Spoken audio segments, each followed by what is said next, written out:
Uspostavljanjem novog demokratskog poretka u Srbiji, njegovom kraljevskom visočanstvu prestolonasledniku Aleksandru II omogućeno je da se vrati u svoju zemlju.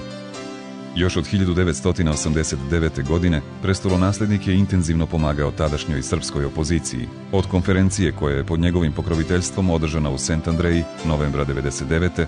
preko susreta opozicije, crkve i dijaspore u Banja Luci januara 2000. do potpisivanja Atinske deklaracije aprila iste godine, ulagani napori uvek su bili usmereni ka istom cilju, ujedinjenju svih demokratski orijentisanih snaga, koje su imale bezrezervnu podršku prestolonaslednika.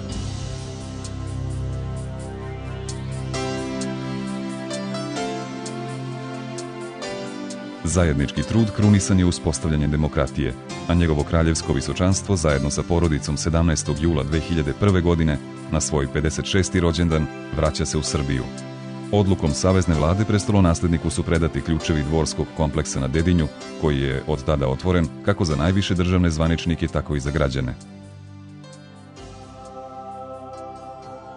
Po dolasku kraljevske porodice u dvor, patrijarh srpski gospodin Pavle svečano je uručio prestolonasledniku krst, kandila, kadionicu i druge predmete iz dvorske kapele, koji su do njegovog dolaska bili čuvani u muzeju Srpske pravoslavne crkve.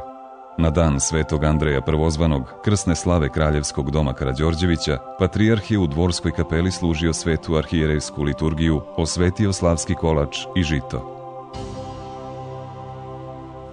Nastavljajući svoje ranije aktivnosti na povezivanju domaćih privrednika sa ekonomskim strukturama u inostranstvu, princ Aleksandar se od samog dolaska intenzivno posvetio razvoju kontakata predstavnika savezne i republičke vlade sa uticajnim činiocima međunarodne politike i biznisa. Prestolonaslednik je učestvovao na drugom jugoslovenskom samitu, konferenciji međunarodnog karaktera, na kojoj se u Beogradu okupilo oko 350 predstavnika domaćih i inostranih firmi. Tom prilikom on je posebno istakao značaj regionalne saradnje i jačanje privrednih veza sa susednim zemljama, posebno sa Grčkom kao predstavnikom Evropske unije, dodavši da se Jugoslavija mora što pre uključiti u evropske i svetske privredne tokove. Jedan od najvažnijih projekata kancelarije njegovog kraljevskog visočanstva svakako je sastanak predstavnika ekonomskog sektora Savezne Republike Jugoslavije sa liderima dijaspore i velikih svetskih kompanija koji je organizovan u Belom dvoru. Srbija i Crna Gora promovišu se kao zemlja potencijala i velikih mogućnosti za ulaganje. Obilazeći gradove širom Srbije, svestan veoma teške situacije, prestolonaslednik je prilikom susreta sa generalnim sekretarom Ujedinjenih nacija Kofijem Ananom u sedištu svetske organizacije ukazao na hitnost pomoći izbeglom stanovništvu u Srbiji. Na brojnim putovanjima prestolonaslednik i princeza obišli su gotovo sve bolničke centre po Srbiji. Nedostatak materijala, lekova i opreme svakodnevna je slika naših zdravstvenih ustanova. Nastojeći da pomognu, njihova kraljevska visočanstva pokrenula su veliku humanitarnu akciju za prikupljanje pomoći, pozivajući sve ljude dobre volje iz zemlje, inostranstva i dijaspore da pomognu. Preko 1.000.000 evra prikupljeno je donacijama u medicinskoj opremi i vozilima hitne pomoći. U znak zahvalnosti svim donatorima priređena je svečana večera u Belom dvoru. Novembra 2001. godine prestolonaslednik Aleksandar osnovao je Fond Kraljevskog doma Karađorđevića sa ciljem da se svake godine stipendira 100 najboljih studenata kojima bi bile omogućene postdiplomske studije na jednom od 20 najuglednijih svetskih univerziteta. Ove godine na konkurs se prijavilo oko 1500 akademaca, a stipendiju u visini od 2500 evra dobio je 101 student iz Srbije, Crne Gore i Republike Srpske. Jedina obaveza nagrađenih, smatra prestolonaslednik, jeste da ne zaborave odakle su.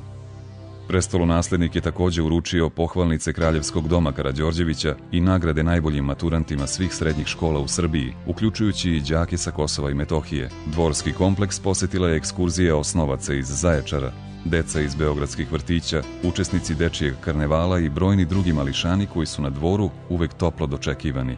Poklanjajući veliku pažnju deci, njihova kraljevska visočanstva tokom proteklih godinu dana često su bili domaćini najmlađima. Za božićne praznike prestolonaslednik i princeza podelili su oko 800 paketića mališanima iz domova za nezbrinutu decu. Kraljevski dom otvoren je bez razlike za sve ljude. Njihova kraljevska visočanstva više su puta bili domaćini velikodostojnicima Srpske pravoslavne crkve, zvaničnicima islamske, katoličke i jevrejske verske zajednice, diplomatama i predstavnicima nevladinih organizacija. Vodeći se idejom o poštovanju ljudskih prava, prestolonaslednik je oduvek insistirao na jedinstvu naroda, a pre svega na prevazilaženju koncepta netrpeljivosti na etničkoj i verskoj osnovi. Prestolonaslednik je još prilikom obeležavanja jubileja prvog srpskog ustanka u Orašcu istakao da je neophodno raditi na stvaranju moderne, građanske države.